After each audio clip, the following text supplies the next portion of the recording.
I live with my fiancé in a quiet suburban neighborhood, the kind of place where people leave their doors unlocked during the day, kids ride their bikes up and down the block, and the loudest sound at night is usually crickets.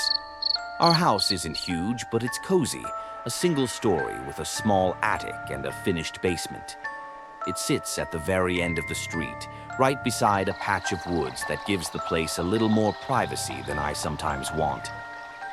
One Friday night, my fiancé was away on a work trip, leaving me home alone. I didn't mind at first. I ordered takeout, poured myself a glass of wine, and curled up on the couch with a blanket and a thriller movie. Around 11 p.m., just as the movie reached a tense scene, I heard the faint sound of footsteps crunching on gravel outside. My heart jumped and I muted the TV. The footsteps grew closer, then stopped right outside the front door. I crept over to the peephole, but all I saw was darkness. No one was there.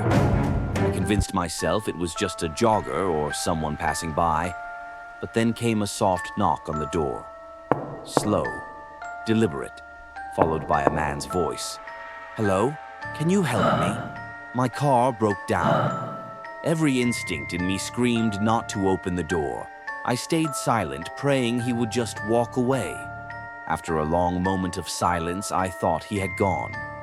I sat back on the couch, my pulse still racing, until I heard a second sound, this time from the back of the house.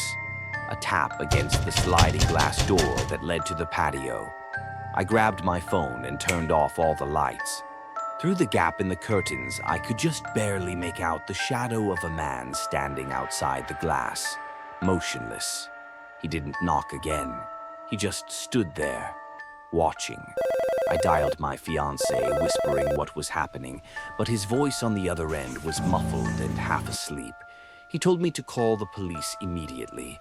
As I started to dial, a loud creak came from upstairs. The attic. My stomach dropped.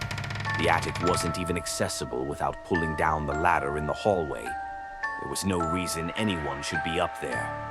I bolted out the front door without even grabbing my shoes and ran to my neighbor's house, banging until she opened. She let me in and we both called the police. When they searched the house, they found the attic ladder had been pulled down. A blanket and empty water bottle were tucked in the corner, as if someone had been staying there. The man outside hadn't just been passing through. He already knew the inside of my house. I still live there with my fiancé, but to this day, I can't walk past that attic without feeling watched. Sometimes, in the middle of the night, I swear I still hear faint footsteps above the ceiling, even though the police swore no one was there.